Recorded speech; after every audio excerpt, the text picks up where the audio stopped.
سورۃ الحدید آیت نمبر 11.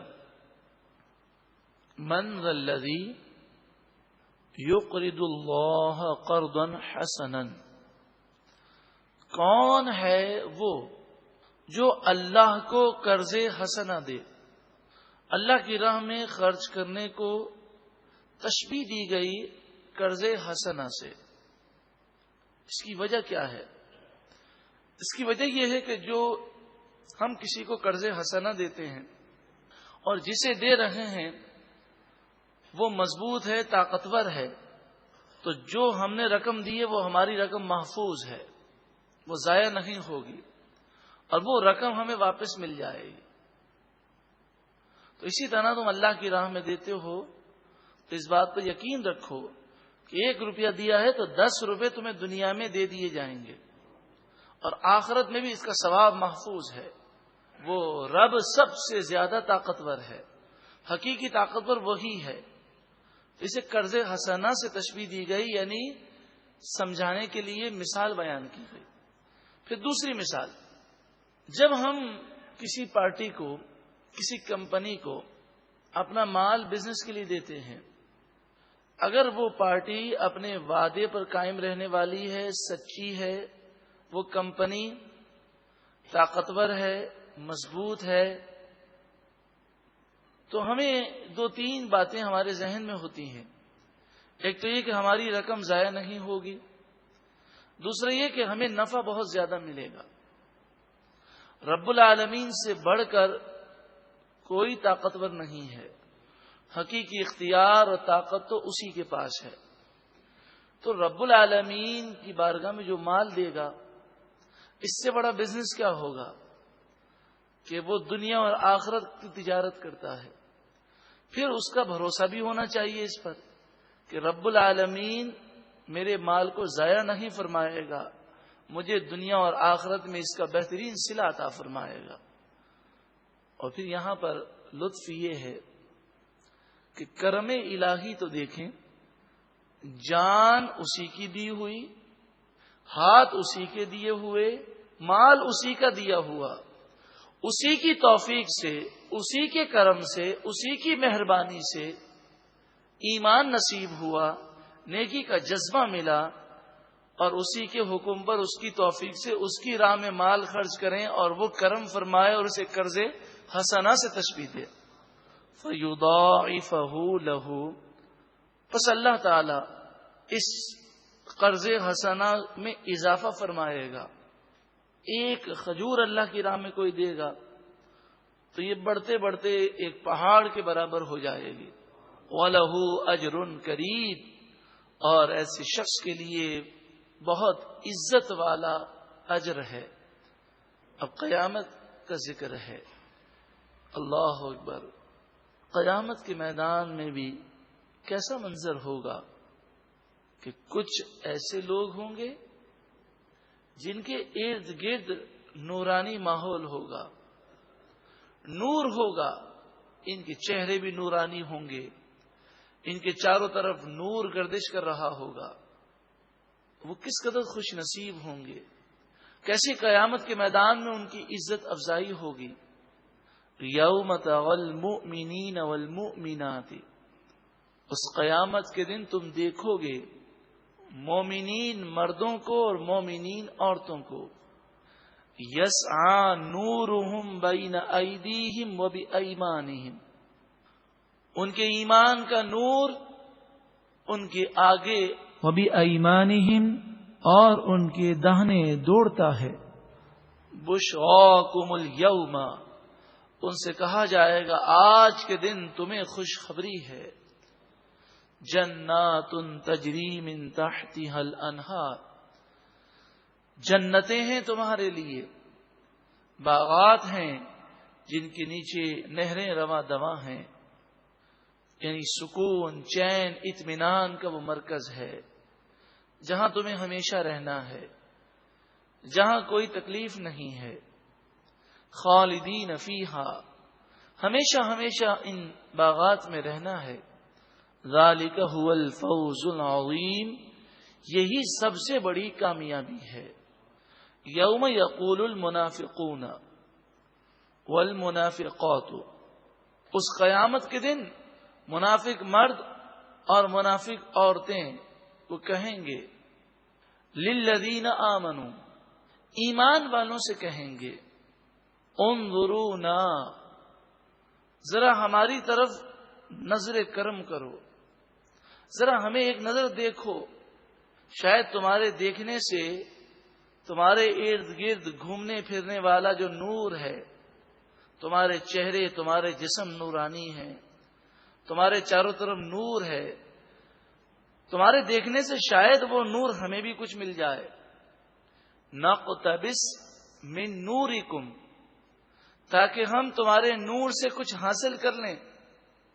قیلا، ان سے کہا جائے گا ارجعوا، ہمارے دیکھنے سے تمہیں نور نہیں ملے گا، ہم وہاں کھڑے تھے اس مقام پر، ہمارا حساب کتاب ہوا ہے اور وہاں سے ہمیں نور ملا ہے، تو تم بھی وہاں جاؤ اور وہاں جا کر دیکھو تمہیں نور ملتا ہے.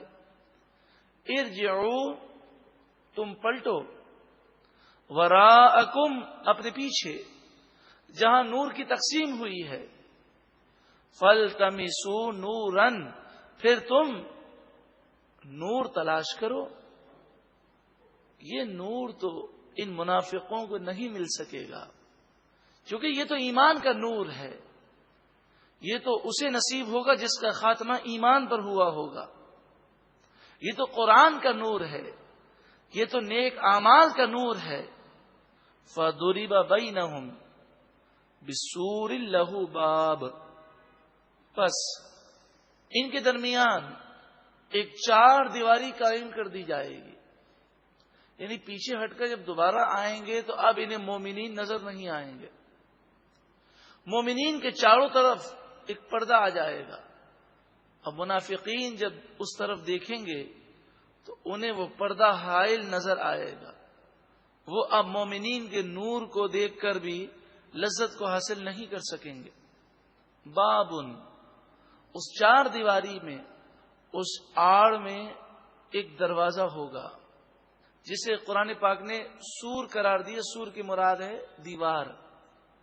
جیسے ایک شہر ہوتا ہے تو شہر کی چاروں طرف جو باؤنڈری بنتی ہے یا باغ کے چاروں طرف جو باؤنڈری ہوتی ہے اسے سور کہتے ہیں. سور المدینہ، شہر کی باؤنڈری. تو وہ چاروں طرف جو باؤنڈری ہوگی اس باؤنڈری میں ایک دروازہ ہوگا جس دروازے سے یہ ایمان والے جنت میں داخل ہوں گے، اور جس طرف منافقین ہوں گے اس طرف جہنم کا راستہ ہوگا.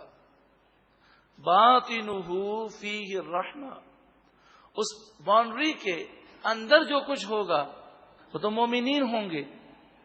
تو باطنہ، اس چار دیواری کا باطن، اندرونی حصہ، فیہ الرحمہ، اس میں رحمت ہوگی، اللہ کا کرم ہوگا، اللہ کا فضل ہوگا. یہ بھی منافقوں کو اذیت دینے کے لیے ایسا کیا جائے گا. یعنی کسی پر انعام اور اکرام کی بارشیں ہو رہی ہوں اور باہر سے کوئی محسوس کر رہا ہو لیکن وہ دیکھ نہ سکتا ہو تو اسے کیسا تجسس ہوگا اور کتنی حسرت ہوگی کہ نہ جانے کیا کیا برکتیں انہیں مل رہی ہیں. وَظَاهِرُهُ مِنْ قِبَلِهِ الْعَذَابُ، اور اس چار دیواری باؤنڈری کا جو ظاہر ہوگا، باہر کا حصہ ہوگا، اسی کی طرف عذاب ہوگا. یعنی منافقین اس جگہ پر ہوں گے جہاں سے وہ جہنم کی طرف جائیں گے. يُنَادُونَهُمْ، اب چونکہ منافقوں کو مومنین نظر نہیں آئیں گے تو وہ پریشان ہو کر تجسس میں اور حسرت کے باعث مومنوں کو پکاریں گے. يُنَادُونَهُمْ، وہ انہیں پکاریں گے. أَلَمْ نَكُنْ مَعَكُمْ، کیا ہم تمہارے ساتھ نہ تھے؟ تمہارے ساتھ کھاتے پیتے، تمہارے ساتھ زندگی گزارتے. آج تم پر یہ رحمتوں کی بارشیں ہیں اور تم نے ہمیں پہلے پیچھے بھیجا اور جب واپس آئے تو دیوار حائل ہو گئی. أَلَمْ نَكُنْ مَعَكُمْ، ارے ہم تمہارے رشتہ دار تھے، ارے ہم تمہارے محلے میں رہتے تھے، آج تم ہمیں پوچھتے نہیں ہو. قالوا، وہ نیک مومنین کہیں گے بلا ہاں کیوں نہیں، تم ہمارے قریب تھے، محلے میں تھے، ہمارے کاروبار میں ساتھ تھے، لیکن وَلَٰكِنَّكُمْ، ہاں لیکن فَتَنْتُمْ أَنفُسَكُمْ، تم نے اپنی جان کو فتنے میں ڈال دیا۔ تم ایمان کا اظہار کرتے تھے، ہم تمہیں مومن سمجھتے تھے، لیکن آج پتہ چلا کہ تمہارے دل میں ایمان نہیں تھا، تمہارے دل میں حضور کی تعظیم و توقیر نہ تھی۔ کیونکہ جن منافقوں کا ذکر کیا گیا یہ اصل میں مدینہ منورہ میں رہنے والے منافقوں کی مذمت میں آیت کریمہ ہے، کہ جو حضور کے پیچھے نماز تو پڑھتے تھے اور کلمہ توحید بھی پڑھتے تھے، توحید کے بڑے علمدار تھے، مگر وہ حضور کی بے ادبی اور توہین اپنے دل میں رکھتے تھے۔ وَلَٰكِنَّكُمْ فَتَنْتُمْ أَنفُسَكُمْ، ہاں لیکن تم نے اپنی جانوں کو فتنے میں ڈالا، اپنے دل کو ایمان کے نور سے منور نہ کیا۔ تم نے ایمان کو اور اسلام کو ظاہر تو کیا، لیکن دل میں یہ ساری چیزیں نہ تھیں۔ وَتَرَبَّصْتُمْ، اور تم ہمارا انتظار کرتے رہے کہ کب مسلمان ذلیل و رسوا ہو تو تم پھر اپنے کفر کا اظہار کرو۔ وَارْتَبْتُمْ، اور تم دین اسلام میں شک رکھتے اور تم ایسے کام کرتے رہے۔ وَغَرَّتْكُمُ الْأَمَانِيُّ، اور تمہیں من گھڑت باتوں نے دھوکے میں ڈالا۔ تم عجیب و غریب قسم کے خیالات رکھتے تھے، یعنی قرآن، حدیث طیبہ، صحابہ کرام، تابعین، تبع تابعین، بزرگان دین کی زندگیاں ہمارے لیے مشعل راہ ہیں۔ جب انسان امانی پر چلتا ہے، جیسے آج ہو رہا ہے کہ قرآن کو اپنی عقل کے مطابق ڈھالنے کی کوشش کرنا، اپنے آپ کو، اپنی عقلوں کو قرآن، حدیث اور بزرگان دین کی سیرت اور ان کی زندگی کے مطابق ڈھالنے کی کوشش نہیں کی جاتی، بلکہ جیسی ان کی مرضی ہے، جیسے ان کے خیالات ہیں، تو قرآن کی آیت پڑھ کر اس کا مفہوم بھی وہی بتانے کی کوشش کی جاتی ہے۔ حتی جاء امر اللہ، یہاں تک کہ اللہ کا حکم آ گیا۔ اللہ کا حکم آ گیا، اس سے مراد موت ہے۔ وَغَرَّكُمْ بِاللَّهِ الْغَرُورُ، اور تمہیں اللہ کے بارے میں دھوکہ دیا، دھوکے میں مبتلا کیا بڑے دھوکے باز یعنی شیطان نے۔ فَالْيَوْمَ، پس آج کے دن، لا يُؤْخَذُ مِنْكُمْ فِدْيَةٌ، تم سے کوئی فدیہ نہیں لیا جائے گا، یعنی مال لے کر جان چھوٹ جائے ایسا آج نہیں ہوگا۔ وَلَا مِنَ الَّذِينَ كَفَرُوا، نہ تم سے فدیہ لیا جائے گا اور نہ کافروں سے لیا جائے گا۔ مَأْوَاكُمُ النَّارُ، تم سب کا ٹھکانہ جہنم ہے۔ ہِیَ مَوْلَاكُمْ، یہی تمہارا ٹھکانہ ہے، یہی تمہاری جائے پناہ ہے۔ وَبِئْسَ الْمَصِيرُ، بہت بری جگہ ہے پلٹنے کی۔ اب جو آیت کریمہ ہے یہ وہ آیت ہے جس نے بے شمار لوگوں کی زندگیوں میں انقلاب برپا کر دیا۔ حضرت فضیل بن عیاض رحمت اللہ تعالی علیہ، آپ وقت کے بہت بڑے ڈاکو تھے، اس قدر بڑے ڈاکو تھے کہ آپ کے علاقے میں اگر کسی کو معلوم ہو کہ یہ فضیل بن عیاض کا علاقہ ہے تو کوئی قافلہ وہاں سے گزرنے کی جرت نہ کرتا، اتنے بڑے ڈاکو تھے۔ اسی آیت کریمہ نے آپ کی زندگی میں انقلاب برپا کر دیا۔ لیکن ایک بڑی عجیب و غریب چیز ہے، حضرت فضیل بن عیاض ڈاکو ہونے کے ساتھ ساتھ آپ تسبیحات بھی پڑھتے، آپ نماز بھی پڑھتے تھے، ڈاکو ہونے کے ساتھ ساتھ۔ آپ کے بارے میں مشہور واقعہ ہے کہ ایک شخص نے یہ دیکھا کہ ڈاکوؤں نے حملہ کیا ہے، تو وہ بھاگا بھاگا اپنا سامان اور جمع پونجی لے کر بھاگا۔ اس نے دیکھا کہ مصلی پر ایک شخص بیٹھا ہے اور وہ تسبیح گھما رہا ہے۔ اور اللہ کی عبادت میں لگا ہے، تو اس نے جا کر کہا کہ ڈاکوؤں نے حملہ کیا ہے، یہ مال آپ لے لیجئے، امانتاً رکھ لیجئے۔ انہوں نے رکھ لیا۔ پھر جب وہ واپس گیا تو ڈاکوؤں نے اسے گرفتار کر لیا اور تمام مسافروں کو گرفتار کر کے مال کی تقسیم کے لیے حضرت فضیل بن عیاض کے پاس آئے۔ اس نے جو دیکھا کہ یہ تو بہت بڑے ڈاکوؤں کا سردار ہے، مجھے کیا ہو گیا تھا کہ میں نے مال ان کے پاس رکھوایا۔ اور جب مال کی تقسیم ہو گئی تو حضرت فضیل بن عیاض نے اس کو بلایا اور کہا کہ بھئی یہ تمہاری امانت لے جاؤ، ہم امانت میں خیانت نہیں کرتے۔ تو اس نے کہا عجیب معاملہ ہے، ڈاکہ ڈالنا اتنا بڑا گناہ ہے، وہ آپ کو خیال نہیں آتا، اور امانت میں خیانت کی اتنی فکر ہے۔ تو انہوں نے کہا بھائی ہم جیسے بھی ہیں، لیکن امانت میں خیانت کرنا یہ ہمارے قبیلے کی رسم ہی نہیں ہے۔ تو مجھے بڑا حیران ہوا۔ حضرت فضیل بن عیاض جو توبہ کرنے سے پہلے ان کی حالت تھی، اس حالت کو اگر آپ سمجھنا چاہیں تو اس طرح سمجھیں کہ ہمارے یہاں بھی ہوتا ہے کہ ہم بعض معاملات میں شریعت کی پابندی کرتے ہیں اور بعض معاملات میں ہمیں پرواہ نہیں ہوتی، حالانکہ پوری شریعت پر ہمیں عمل کرنا ہے۔ چلیں اچھی بات ہے، امانت میں خیانت نہیں ہونی چاہیے، لیکن ڈاکوؤں کا سردار ہونا، اس طرح آپ کی یہ زندگی گزرتی رہی۔ ایک دن ایک قافلہ گزر رہا تھا اور اس نے سورۃ الحدید کی آیت نمبر 16 کی تلاوت کی۔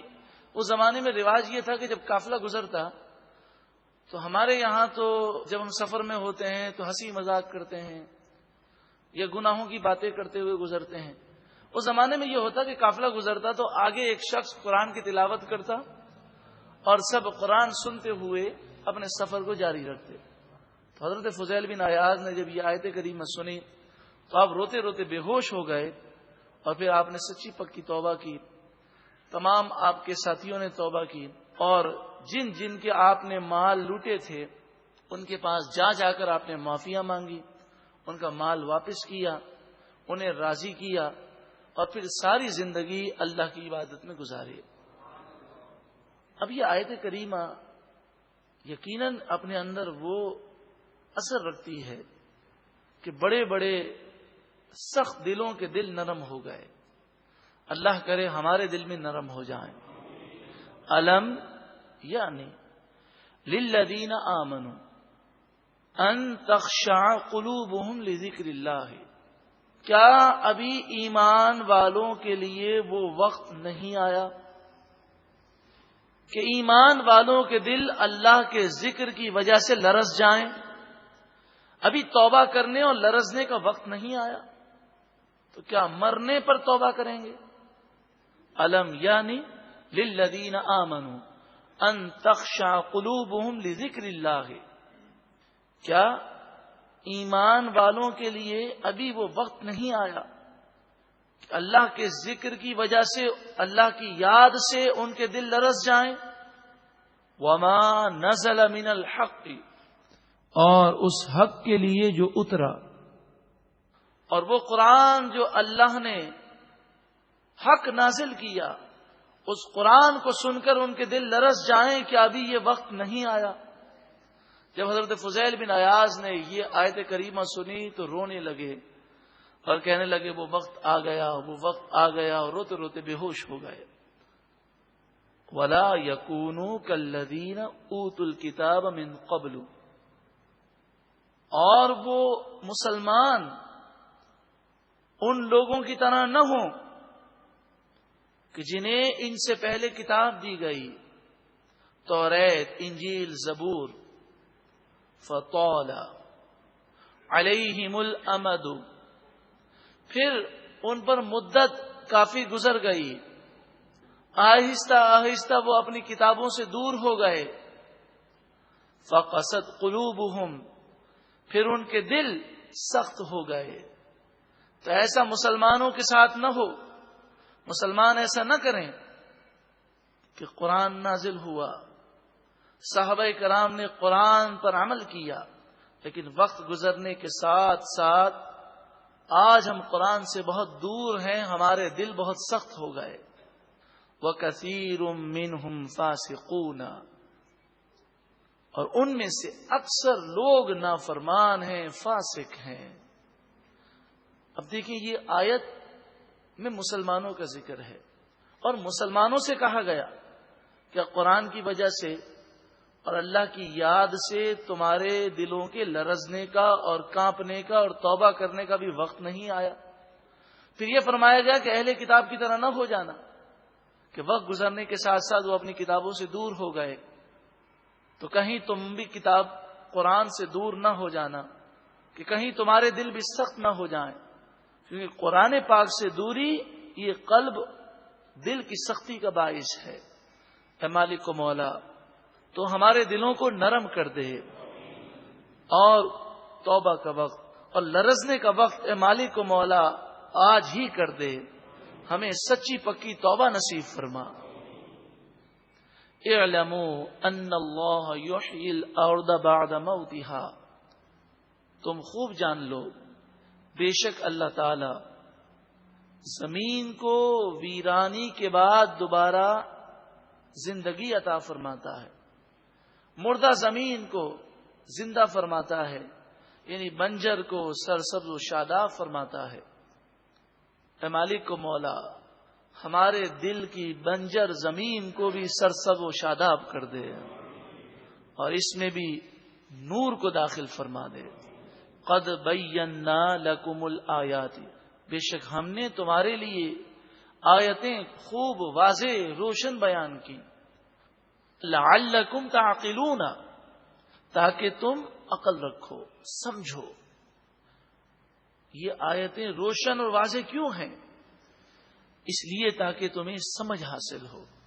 ہے کوئی سمجھنے والا؟ ان المصدقین والمصدقات، بے شک صدقہ کرنے والے، اللہ کی راہ میں مال خرچ کرنے والے مرد اور مال خرچ کرنے والی عورتیں، وَأَقْرَضُوا اللَّهَ قَرْضًا حَسَنًا، اور وہ لوگ جنہوں نے اللہ کو قرض حسنہ دیا، يُضَاعَفُ لَهُمْ، ان کے لیے اس مال کو بڑھایا جائے گا، دنیا میں بھی اور آخرت میں بھی، وَلَهُمْ أَجْرٌ كَرِيمٌ، اور ان کے لیے عزت کا اجر ہے، عزت والا صلہ ہے۔ والذین آمنوا باللہ ورسلہ، اور وہ لوگ جو ایمان لائے اللہ پر اور اس کے رسولوں پر، اولئک ھم الصدیقون، یہی لوگ سچے ہیں، والشہداء عند ربہم، اور یہی لوگ اپنے رب کے پاس شہداء ہیں، گواہ ہیں۔ انہیں یہ مقام و مرتبہ دیا جائے گا کہ کل بروز قیامت انہیں اعزاز ملے گا، یہ گواہی دینے کے لیے کھڑے ہوں گے، ان کی گواہی اور ان کی باتیں سنی جائیں گی۔ لہم اجرہم، انہی کے لیے ان کا اجر ہے، ونورہم، اور ان کا نور ہے۔ بار بار نور کا ذکر ہے۔ اے اللہ ہمارے دل کو نور کر دے، سختی کو دور کر دے، اپنا قرب دے کر دوری کو دور کر دے۔ والذین کفروا، اور وہ لوگ جنہوں نے کفر کیا، وکذبوا بآیاتنا، اور ہماری آیتوں کو جھٹلایا، اولئک اصحاب الجحیم، یہی لوگ جہنمی ہیں۔ یا اللہ ہمیں کفر سے اور برے خاتمے سے محفوظ فرما۔ ایک مرتبہ محبت کے ساتھ درود و سلام پڑھیں، اللہم صلی علی وسلم۔